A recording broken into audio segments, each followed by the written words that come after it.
Hello and welcome back to the channel, and of course welcome again to my home. Today I want to talk to you about a few things that have been going on in my mind, a little bit of a continuation of the themes we've been talking about over the past few days. And I wanted to kind of talk about the importance of biography and when it comes to royals in the very historical factual context. So I spoke about obviously the passing of Her late Majesty and the importance of waiting for the official biography. There will be one, as far as I'm aware. We don't know who has been chosen to be the official biographer. Now, for the late Queen Mother, it was William Shawcross who was chosen.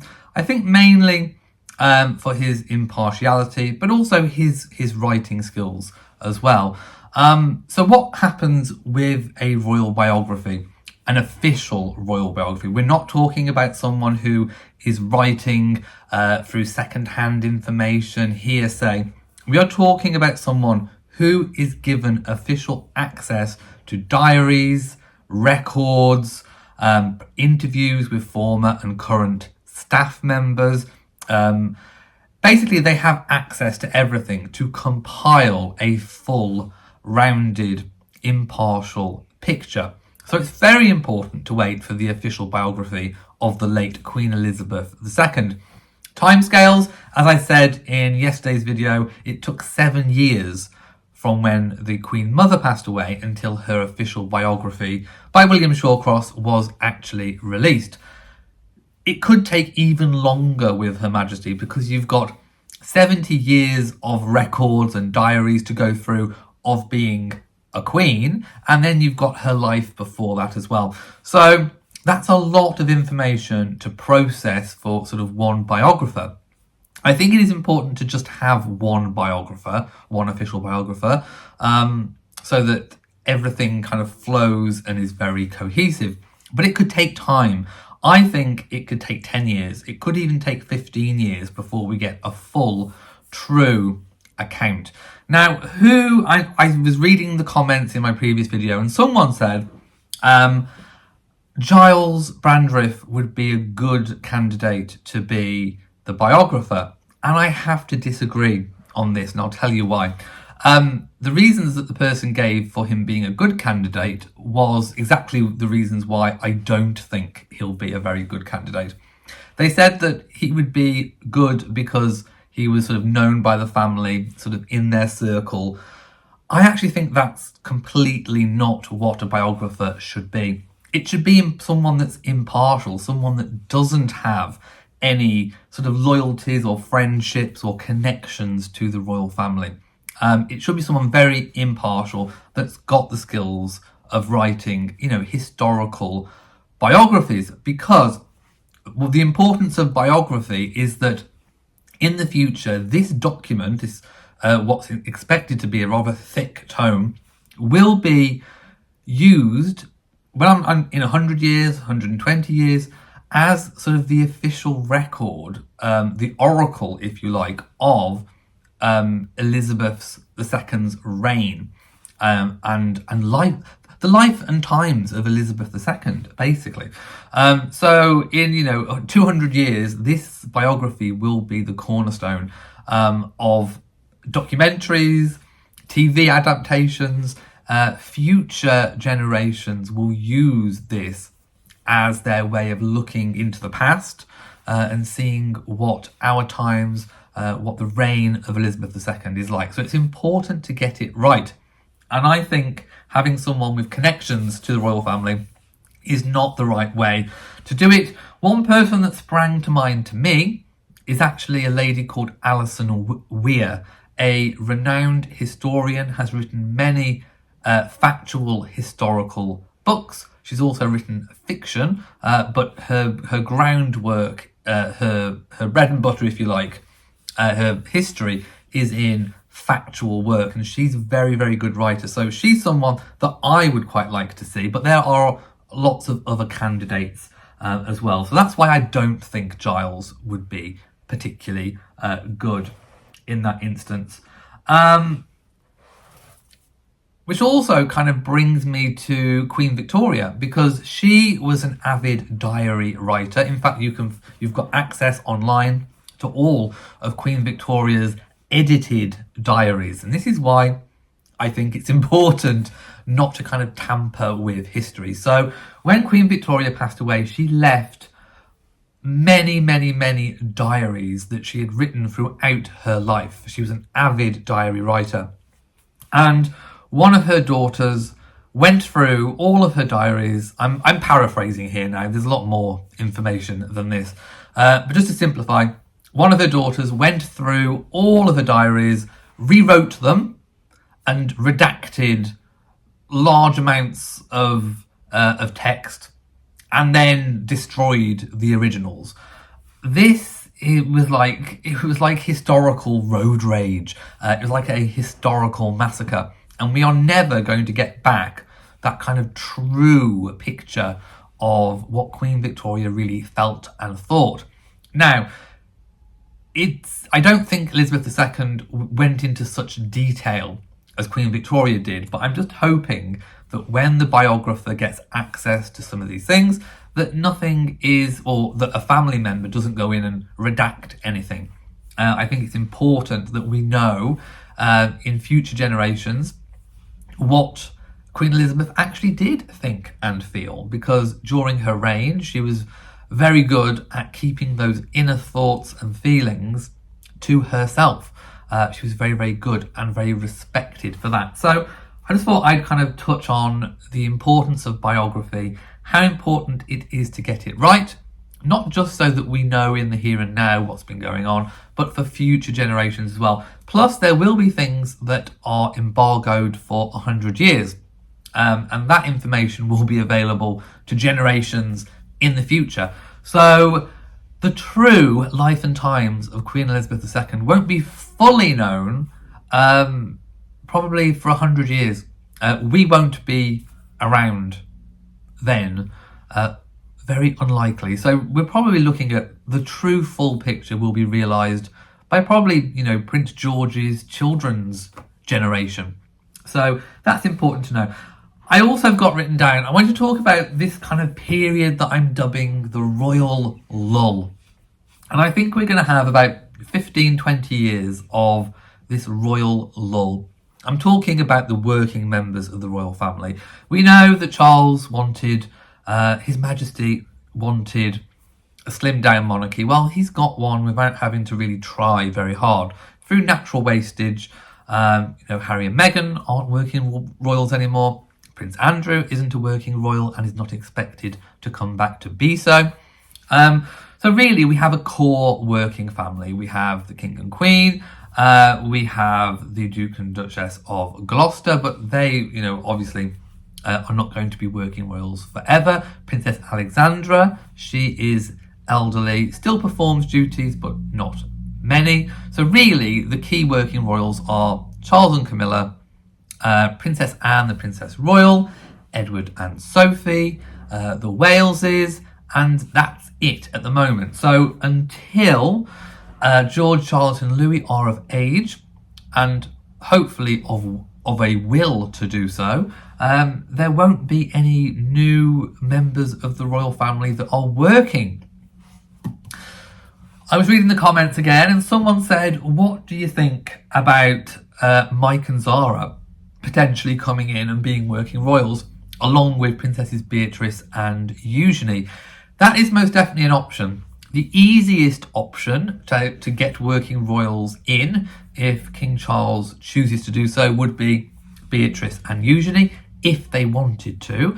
It would, of course, mean greater scrutiny for them, although they've always kind of juggled this being between a rock and a hard place actually rather well.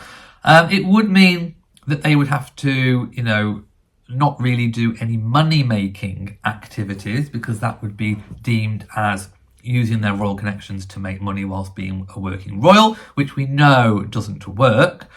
So they'd have to kind of give up, I think, their sort of independent money-making capacity.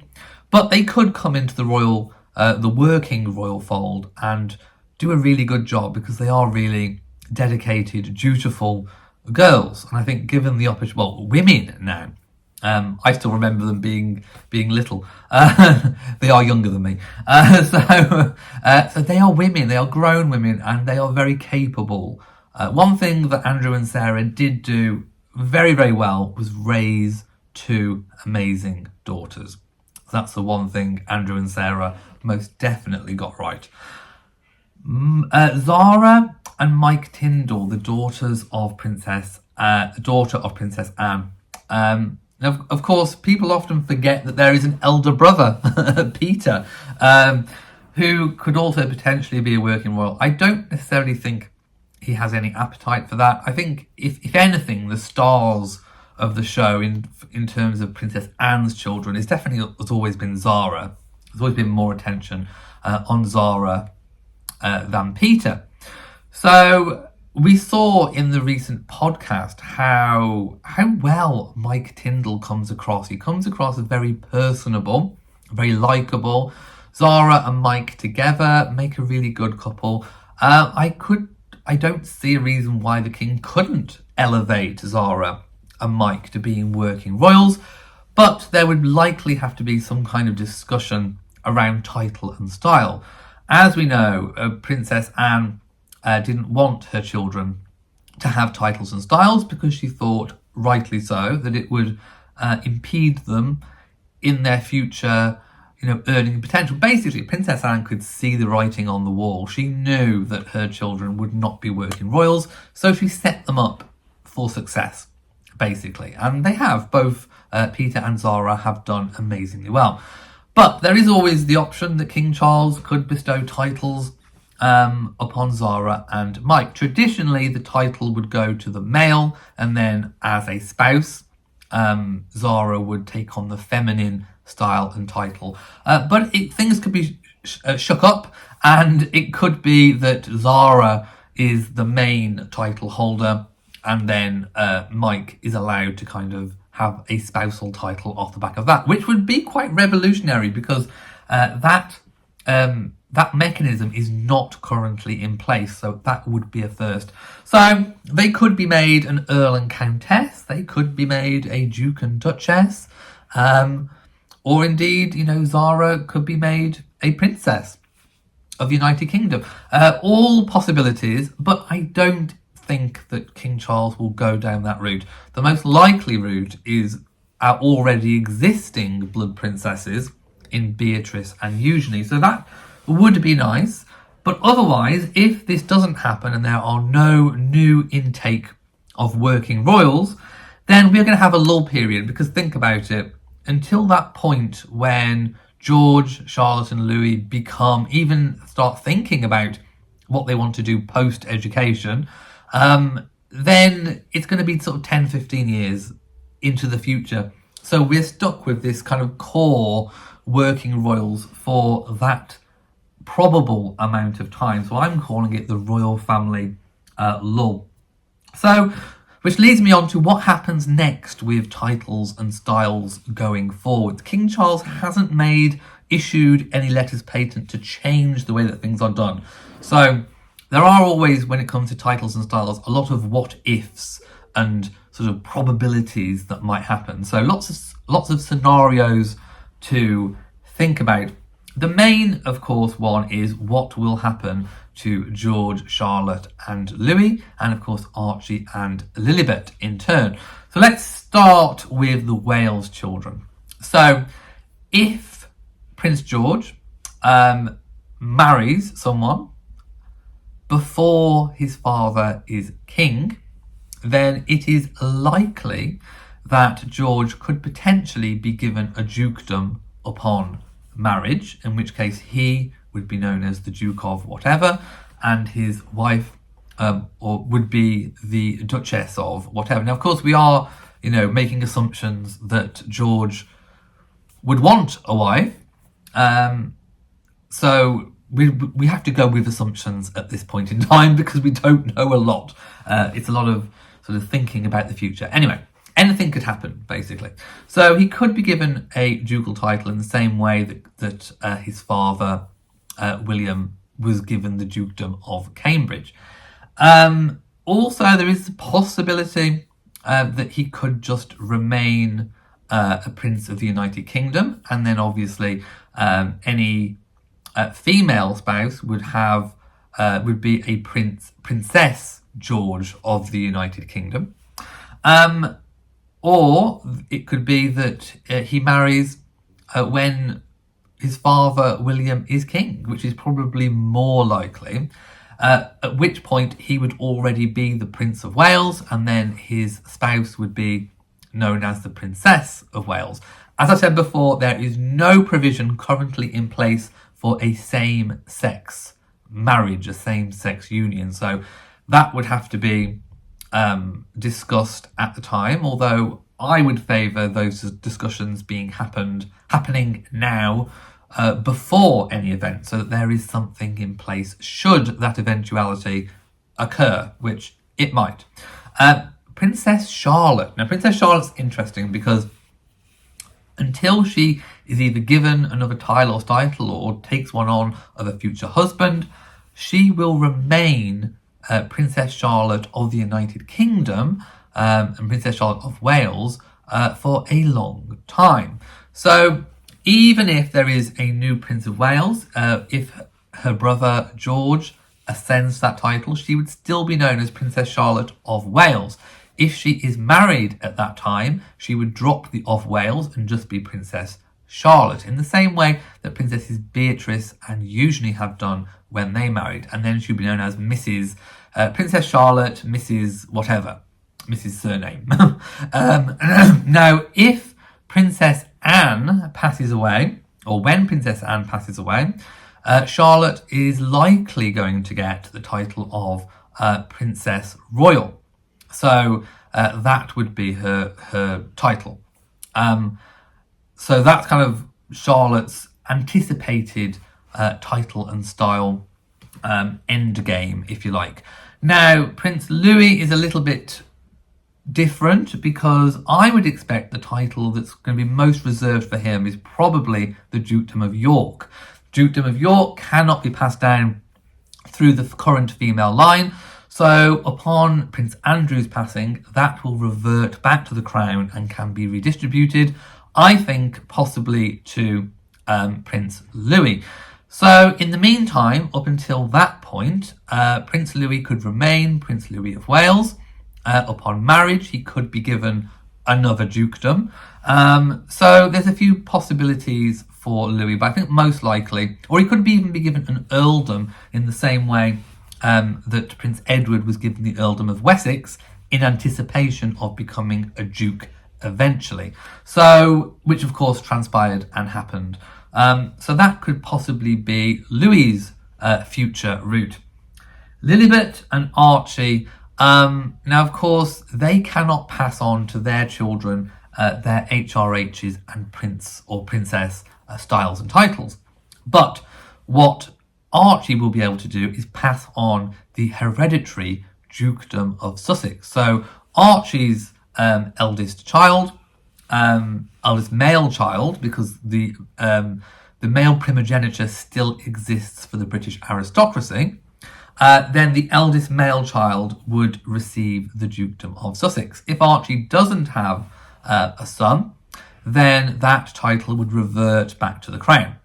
And if George's son has a son, that title will be passed further and further and further down until eventually either there are only daughters or there are no children, and then that title would revert back to the crown to be redistributed as and when the monarch of the time sees fit.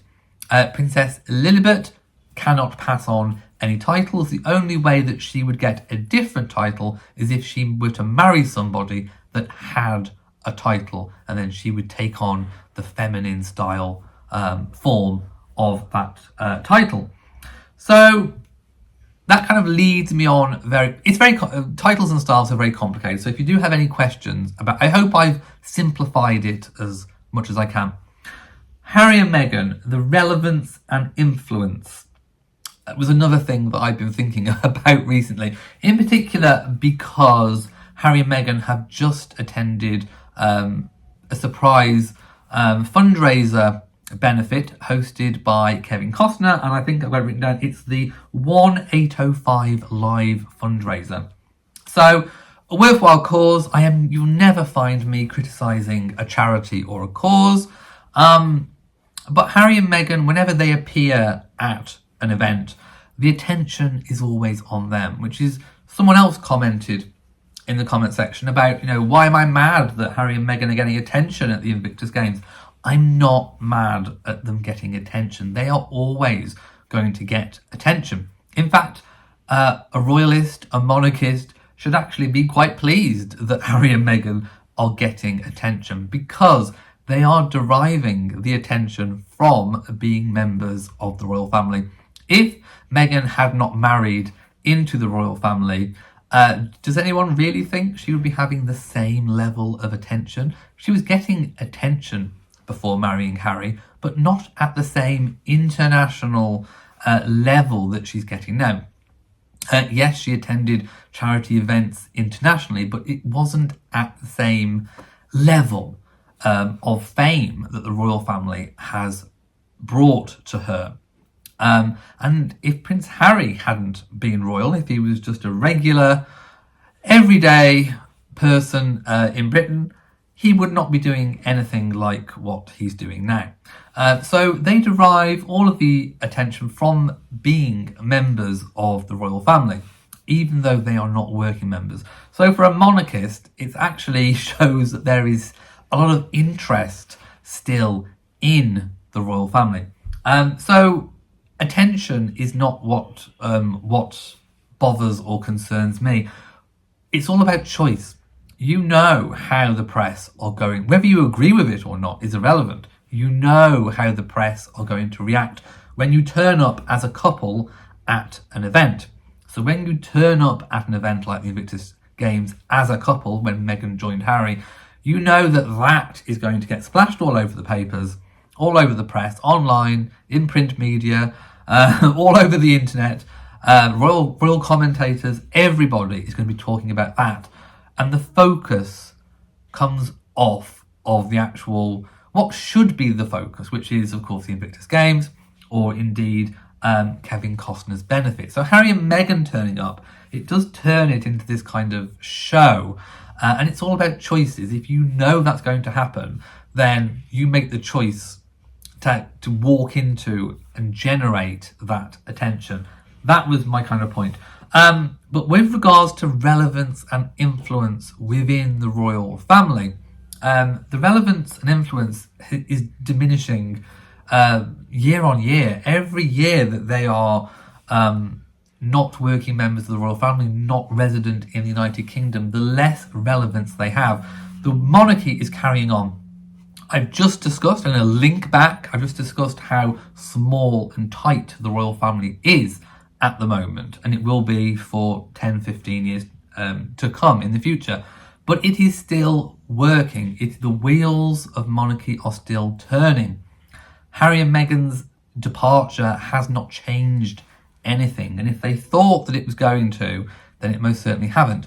But what is getting harder for Harry and Meghan is to justify what they do with constantly linking back to being royal family members, constantly complaining. This Bear documentary, the Netflix, certain aspects of Meghan's Spotify podcast, Archetypes, which is now, she's now formally dropped the claim to copyright that word. So everything has, the Oprah interview, everything's been kind of linking back to the royal family. And they're going to find themselves increasingly, what else do they have to offer if not being royal? It seems like that is the only thing that they have to offer, and that is particularly marketable. So their relevance and influence is diminishing all the time. The challenge for Harry and Meghan is to find a way forward of getting advertisers, sponsors, employers on board without talking about their royal connections or having something bad to say. I'm now going to talk about King Charles running into some cyclists. So you may have seen the clip where Charles is walking this summer in Balmoral in the Highlands, and he bumps into some cyclists who have head cameras on and they record the interaction. And he stopped and spoke to them for a large amount of time. And I think the cyclists didn't want to like King Charles, but they left saying, we actually really like him. He took the time to talk to us. It's a really amazing clip. Well, it's actually included in their kind of cycle video. But the thing that it wasn't just that kind of piqued my interest. It was actually when they cycled off, they passed, because Charles was on his own. And I thought, oh, that's strange. You know, normally you would find a protection officer or something with the king. So when they cycled off about so many 100 yards down the track, and by the way, this is such a remote area. It's just fields and mountains all the way around. So further back down the track, there was a Range Rover with flashing lights. There was the police protection, and they looked like a green vehicle that the king himself had driven there and sort of left on the side of the road. So he'd gone off for a walk by himself, and I think it's really lovely to know that he gets the time and the chance to do that there isn't somebody with him constantly all the time. So it looks like, you know, the protection was only a little bit away. I'm not sure whether or not there had been a roadblock the other side of the track where the cyclists had just come from. I don't know, because they didn't show that way. But certainly ahead of where the king came from in that direction, they had kind of blocked off that track, and they were kind of staying guard.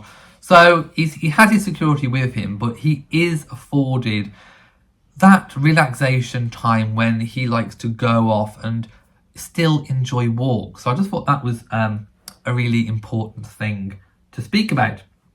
Also, there have been sort of rumours coming out that Harry was invited to Balmoral. I think this is coming out because there was stories coming out that Harry was, or people close to Harry had said that he wasn't invited to Balmoral. Well, turns out that he was when he was here in the UK. Now, I know that his time was limited when he was here. He had a short window to be able to meet people and do things when here in the UK. He did have to kind of go off to the Invictus Games quite quickly.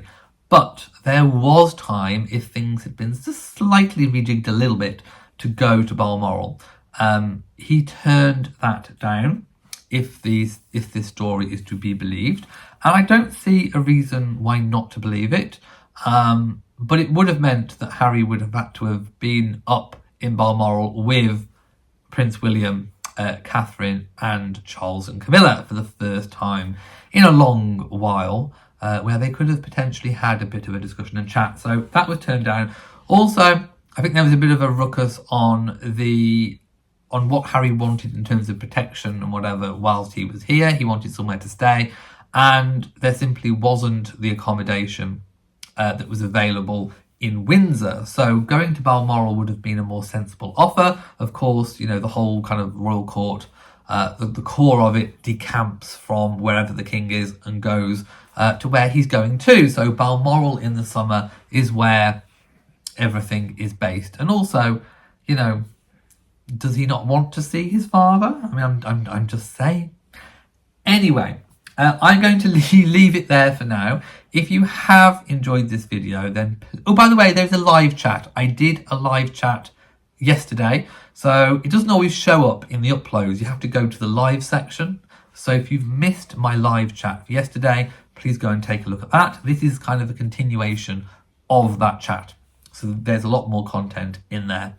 Thank you for watching this video. If you have enjoyed it, then please give it a big old thumbs up. Don't forget to share on social media. And of course, hit that bell so that you know whenever I upload a new video. So from me, to you all, and goodbye.